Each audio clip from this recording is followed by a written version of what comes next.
Senator Morrell. Thank you, Mr. Chair. Yes, my question is directed to the senator. The biomethane studies show are approximately anywhere from 4 to 7 times higher than natural gas. So what I am concerned about, one of our friends up here just echoed, is what is the cost? How much is that going to go up to the business community? I've heard studies as much as 25 to 30% and even beyond. And then even worse, what I'm concerned about is what do you think the approximate cost is going to be added to the ratepayers? Well, let me say a couple things, and then the two folks here know a little bit more about the economy of this market. One thing is that there's been incredible fluctuation in this market in general.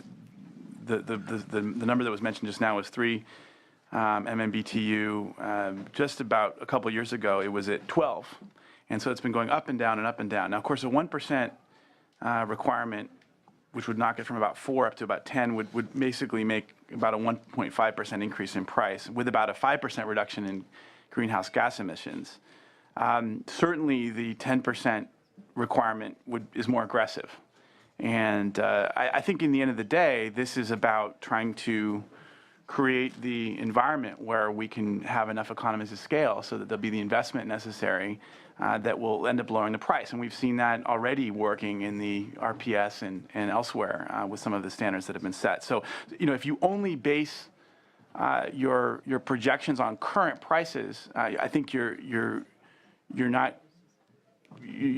taking into account all of the future investments that will come as a result of this. And I also just would want to emphasize the current fluctuation in this market. As I say, 12 to 4, now it's at 3. It keeps going up and down. I don't know if Julie has any more comments about this. Can I ask? Yeah.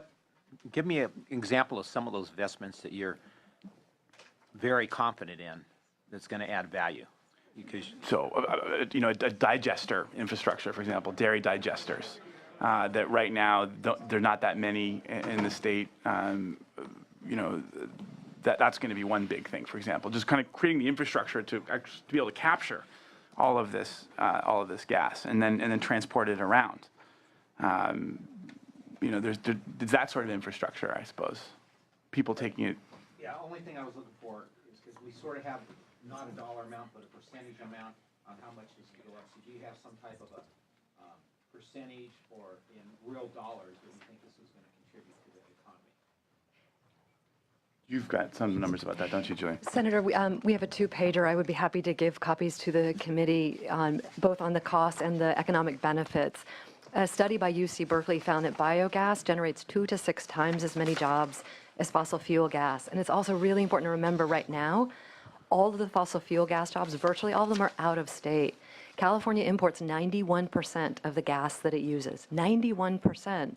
And if you remember what happened in the energy crisis in 2001 and 2002, that was a terrible impact on our economy and on ratepayers that we're still paying for with some of the contracts that the state had to enter into because we're so heavily dependent on out-of-state gas. So not only is biogas more jobs per dollar or per megawatt, but the jobs would be in-state. And that's why you have the California Association of Sanitation Agencies and private companies saying, we need this market certainty. The LCFS is not enough. We have exactly 2 projects in California that are converting organic waste to transportation fuels. Waste Management at Altamont Pass, which is one of the bill's supporters, and CR&R, which testified, which is developing the other one. The LCFS doesn't provide the long-term certainty that we need. And if you look at the RPS, many of the same arguments were made against the RPS. Right. The 20% and the 33%. We couldn't afford it. It was going to hurt ratepayers. And yet we look at the tens of thousands of jobs that have been created as a result, mostly in disadvantaged communities, and the benefit to ratepayers of diversifying our fuel supply, reducing our dependence on out-of-state energy supplies. Those are huge economic benefits. We lose $9 billion a year we're spending on out-of-state biogas. That $9 billion could be used in-state to invest in a lot of new, not just anaerobic digestion, but gasification, other facilities at wastewater treatment plants, at landfills, at dairies. We have about a dozen dairy digesters right now out of 1,600 dairies. Right. We only have a dozen dairy digesters. And we totally agree with the Agricultural Energy Consumers Association. We should have more incentives for those. we're never going to have enough public money to build the infrastructure. We need to bring in the private sector, and the private sector won't come until there's more long-term certainty. That's why we're trying to set a standard. It will bring huge economic benefits, just as the RPS has. Thank you. Senator Hill? Well, thank you, Mr. Chair. The goal is laudable. I mean, it's certainly a place where we want to be. The opposition raised some very good and interesting questions, especially related to the timing. This is premature. We've got analyses in Senator Lara's bill that's coming that is implemented in terms of determining whether and when and the amount and how we can apply the biogas into the grid. And could you respond to some of those concerns that were raised? Yeah, and some more in the analysis too, just about the possibility of wanting to, have a longer time frame, delaying the implementation schedule to allow ARB and other agencies to, comply with the implementation deadlines. I think we're very open to that, and we want to make sure that this is doable. The last thing we want to do is pass a bill that's not going to be, effective ultimately. So I think we're very interested in working with the committee to have a nice, runway to allow the industry to make the changes necessary to. And not prejudge at this point. Yeah, and the outcome. and I can expand on that as far as the committee recommendations. The amendments aren't before us, but there are some amendments that are suggested by the committee that the author, and I just want to clarify, Senator Allen, that you expect to take on the amendments that have the cost containment provisions and the delay the implementation to June 30th, 2017. That's absolutely correct. That gets to those both issues, but the bill talks about being modeled after the RPS, and the idea is that it will look very similar to the RPS and having the cost containment provisions and having an implementation date that we can actually implement on time. If I could also respond on the similarity to SB 605, Senator Lara's bill from last year on short-lived climate pollutants. We have had a number of discussions with the Air Resources Board about the role that renewable gas can play in meeting SB 605 as well as SB 350, both in terms of reducing petroleum consumption and meeting a 50% RPS. And the Air Board, while they have no formal position on Senator Allen's bill, SB 687, they agree that a renewable gas standard can help to reduce short-lived climate pollutants. And we have had a number of discussions with them and will continue to about the content of the bill. They don't think it's premature. In fact, they would prefer to have the legislature weigh in on this issue. Senator Hertzberg? Yeah, I want to echo Senator Hill's comments with respect to the importance of this issue. I certainly think that anything we do to enhance the use of biogas in the space to replace fossil fuels is thoughtful. I'm just concerned. I hadn't really looked at this bill before preparing for the committee today, or Norman had come and talked to me about it. But, I've given a great deal of thought since the days of the energy crisis that Fran and I were involved in. I didn't cause it. Involved in, that caused. But to really develop an elegant public policy strategy in this space. And how do you define success? You define success to me local jobs where you can that dramatically put our people to work in high-wage jobs, right? So the thing about this that's good is that it enhances domestic production of energy, which is a good thing. Important, right? Jobs. Good jobs, high-wage jobs. 2, dramatically reduce GHGs. Energy security. GHGs, huh? Energy security. Energy security, all the various diversification, all the broader issues in that context. 2, the second element is certainly dramatically reduce GHGs, which clearly is the case with respect to any biofuels that you use. 3, costs. I'm one of these believers that generally, everything green costs more money. It's not been my experience in all my years since leaving government that that's the case at all. Technology's fundamentally changed. Markets have changed. But what concerns me is how do we do this stuff? Like, for example, I was around when we did AB 32, helping out in certain areas of that, and we went to the Air Resources Board as the institution to be the place to deposit that responsibility. Why? Because we repose trust and confidence in Mary Nichols. Well, unless we can keep her working there for another 100 years, is that the right agency? What diagnostic, what homework have you done to make a determination? Is that the best place that we need to go to?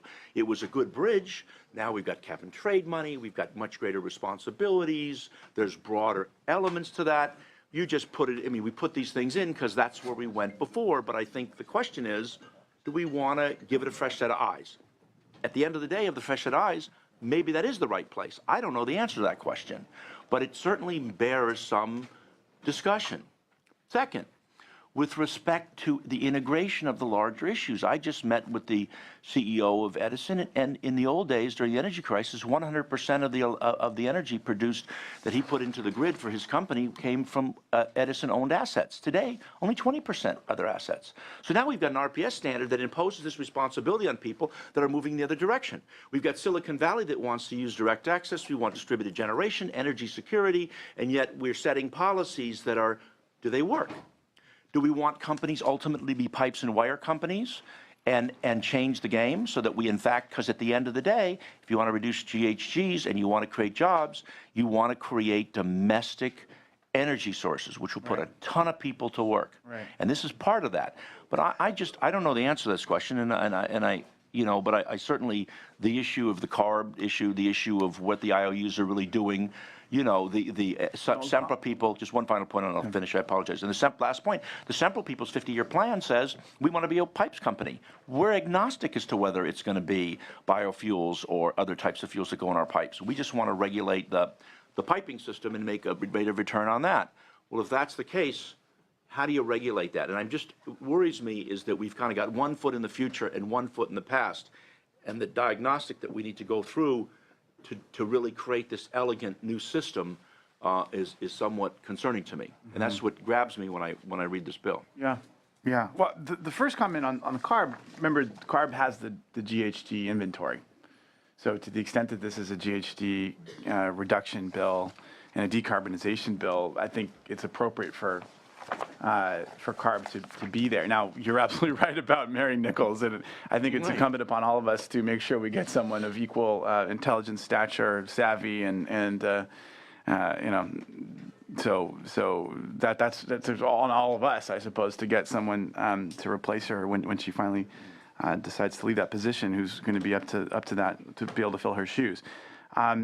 You're right about a lot of these big questions about infrastructure, and they concern all of us. I think it's why we want to make sure that there's a long runway, as we discussed. We want to make sure that we create some of these good cost containment off ramps. I think, but ultimately, I feel as though it's necessary for us to take a bold step in this direction, knowing what we all know about the potential that's there, all of the issues you just raised, and our GHG goals, and let this melange of the public and private sectors help us come up with decent solutions. And that's exactly what's happened with all of these bold steps that we've taken in the past with electricity and other sources of energy. So I share your core concerns, and I guess ultimately it's going to be up to all of us working closely with the private sector to help us get there.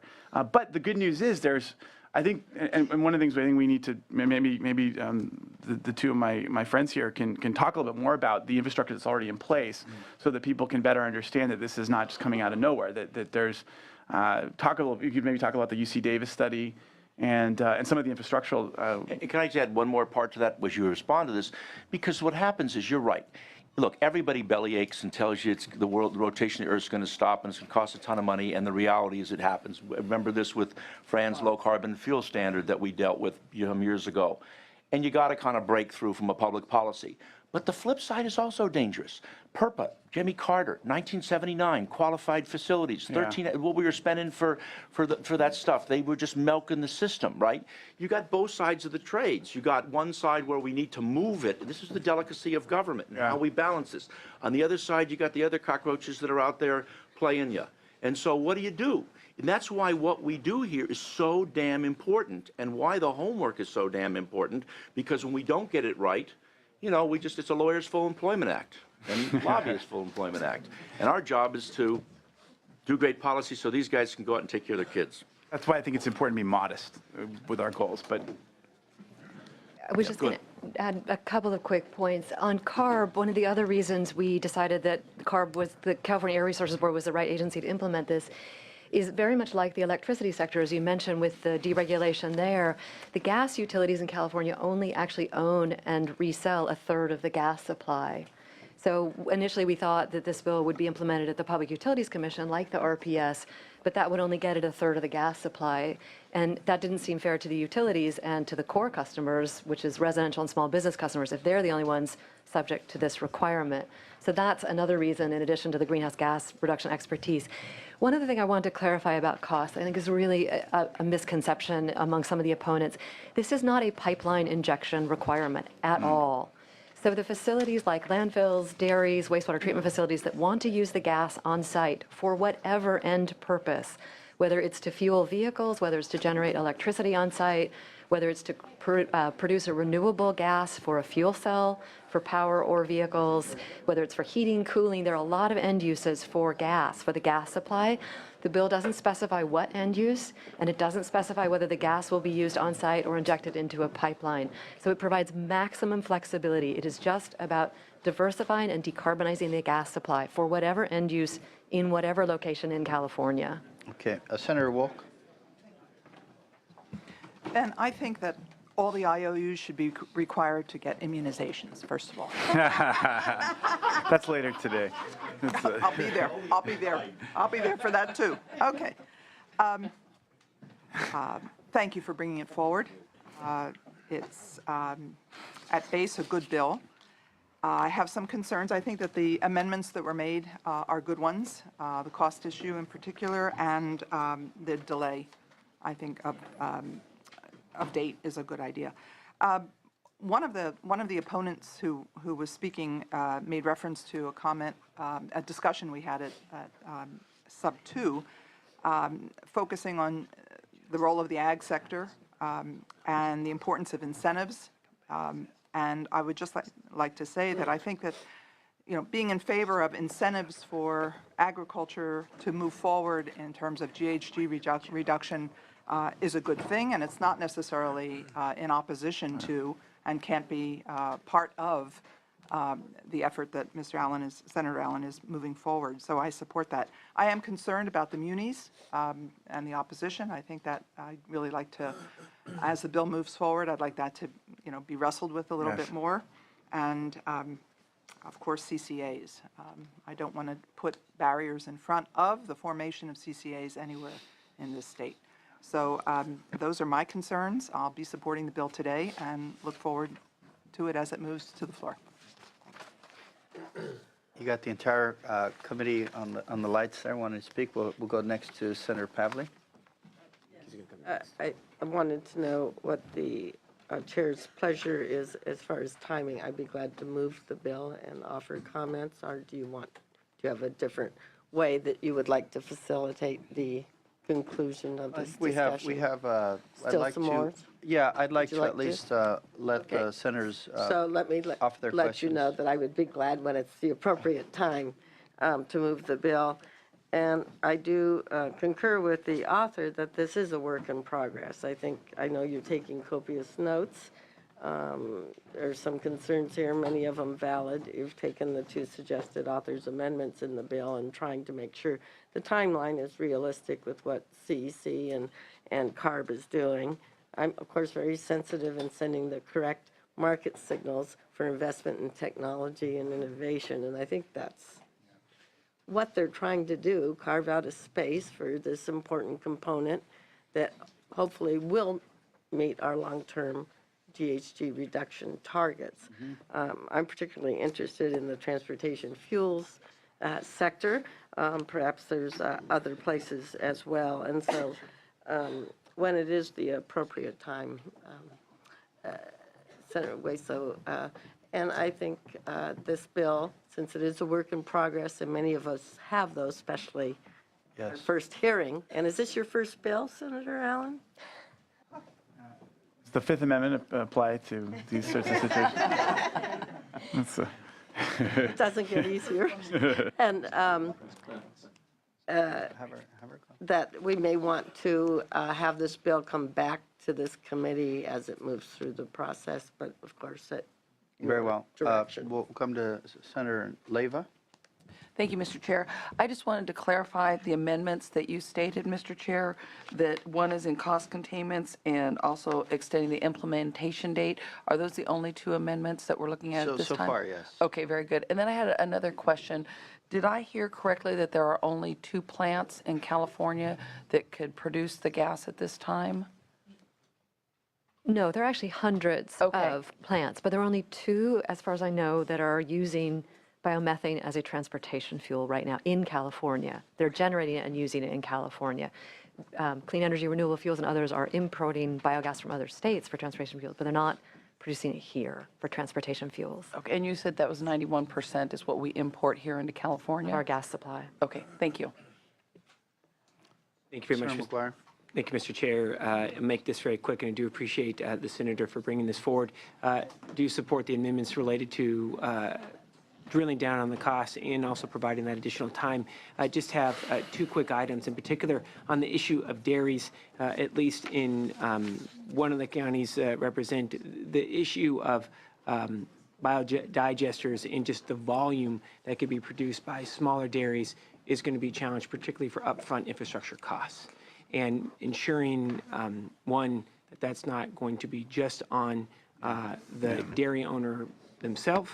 And you're absolutely right, there needs to be a market to ensure reliability. Completely agree with you. But I think that continued conversation with agriculture, we tried a chicken manure plant in Sonoma County, and it didn't work because there was not the market at the time.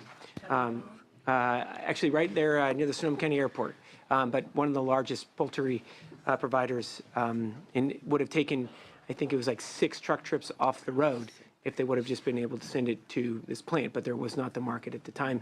And to be able to get the gas cleaned up so that PG&E could potentially purchase it was also an issue. And the other item just want to bring up, and I would hope there's going to be robust conversations with the municipal utilities, and I'm going to echo where Senator Walk was at. You know, a majority, and I'll just speak for NCPA, are at 50%, already hitting those 2030 goals that we want to be able to establish. Can't speak for Southern California, but at least on the NCPA side, and bringing them in to have additional conversations, I think is going to be critical. We'll support it going forward today, Mr. Chair, but do want to bring those items up. Senator Fuller.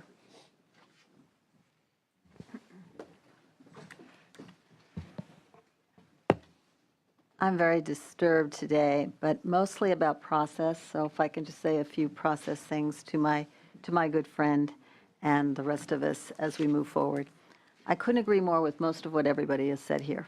My district has a lot of dairies. I'm also worried about wastewater.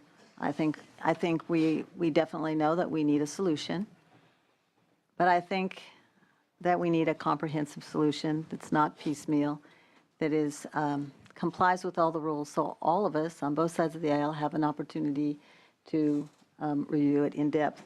This is the major policy committee for energy, and yet at the beginning of the year, I can understand it at the end of the year, but at the beginning of the year, I am forced to review a bill that doesn't have all the legislative language that I would like from Legislative Council by the timelines, that had rough draft amendments, but it was given to us on the last day before break. I did come back, but I didn't know there was something pending I needed to look at. I now feel that the 2 main issues have been identified by the committee very aptly, cost containment and feasible timeline, and I particularly agreed with Senator McGuire's remarks about dairies and the market. But I'm forced to decide on the fly about this very big comprehensive issue, of which I care greatly about, whether those 2 amendments right now are going to fix it forever or not. So I will not be supporting this today, but I regret that because I feel like none of my colleagues or I, given this situation, could fairly have weighed in on this and could have fairly weighed in with our constituents who can give us some good concerns and good opportunities if they see things in print. So I just asked the chair, if with such a comprehensive bill as this, And maybe a new author. I wouldn't say that about anyone else, but my good friend is a new author, so I'll give him a pass as a teacher, right? I'll give him a pass. If we could develop these bills with a little more completeness before they come to policy committee, then I think all of us could have an opportunity to put our arguments forward and have them be rejected or accepted on their merit. As it is today, I will not be supporting this. I feel badly about that, but I do hope the chair requires it to come back at the very minimum, and I do hope that all the amendments and the language is there at least by the 12-day deadline and/or the week deadline, and it's not a weekend or holiday that we're counting, so that those of us who will be affected at least have a time to consult with our constituency. Anyway, thank you, and it is not meant as a criticism of anyone. It is just meant to say that in order to develop consensus, it takes time and explanation and communication. And I'm not feeling as if the people I represent are in a position to say they have had enough completeness with that. Thank you. Well, thank you. No bill, I mean, this bill is complete. I don't think it has received a consensus in the public, and I don't think any bill ever does that. But we've had a chance to weigh in and give some suggestions that we believe in strengthen the bill.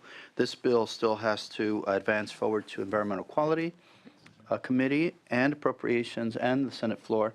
And at any time in the process, I, as the chair, reserve the right to bring this bill back to address any changes that can be brought up in that process. As we speak, we have members of the community expressing their concerns either at this forum, this next forum, or through the process that happens when they contact our offices directly and ask modifications to be made. I think we're going through a process. We're getting the public involved, which all is good. And I think the bill, from my standpoint, is headed in a direction that California needs to move. I represent a district that has some of the highest asthma rates, not in California, in the country. And we're not putting a price tag on that. We're simply saying, well, too bad, so sad. We don't have the resources to adequately treat these people and give them, a better future or some hope for a better future, or at least, a healthy living environment. I think there's something that we have to do to address that through some public policy. And while this may not be a comprehensive energy reform, I mean, imagine how hard it would do that in a state like California, where our energy system is so complex. It does make some modifications in some areas that I think would lead to some improvements in air quality, job creation, all things that we want to get at. Are we there yet? If I looked at the bill and said, well, I wouldn't know if we're there yet. I'm relying on the author to work with members of the community, with members of the Senate panel that have lots of experience, with the Energy Commission and the munis. I think we'll all come together. As long as this Senate makes a position and said we want to move in this direction, I think this bill gets to so many issues that are good for our state, including energy independence. We talked about creating a local supply, but what is the cost of energy independence? What is the cost of sourcing our energy locally, reducing the exportation of fuels, and recycling our money locally? What is the benefit to economic development? Is enormous, and I think this bill is heading in the right direction. That's why I'm working with the author on moving it forward. He's agreed to accept our amendments at the next policy committee and incorporating them into this document by then, and then there'll be more time to review. If members of this committee have concerns about the development of this bill in the future, I'd be glad to talk to you about how we can resolve those through this committee's oversight. So, did you want to make any closing comments, Senator Allen? Just that I've heard the very, very helpful comments from the members of the committee and both of those in support and opposition, and we're very anxious to work with all the stakeholders and the constituencies to make this something that's going to work for our state. Ultimately, we want this to be successful, and that very much includes engaging those folks who've got concerns about the bill. So I very much appreciate the thoughtful discussion, and I respectfully ask for an aye vote. Very well. Senator Pavley, did you propose a? I did. Okay, we have a. And I do. A motion from Senator Pavley. Clerk, please call the roll. Do pass as amended to Environmental Quality Committee. Wesso? Aye. Wesso, aye. Fuller? No. Fuller, no. Canella? No. Canella, no. Hertzberg? Hill? Aye. Hill, aye. Laura? Leyva? Aye. Leyva, aye. McGuire? Aye. McGuire, aye. Morel? No. Morel, no. Pavley? Aye. Pavley, aye. Wolk? Aye. Wolk, aye. Mr. Chairman, can I just, in learning the customs and practices of this House in the more than a decade since I've been here, you know, look, I as I said earlier and earnestly, I applaud this author. I think he's a great talent, but I think, as been indicated here, it requires a lot more work. We've got this issue of whether we pass things on with a courtesy vote or not, and how that looks like. I don't mind, and I have every confidence in his skill set to continue to do the work, and I think he, as a result of this conversation, gets it.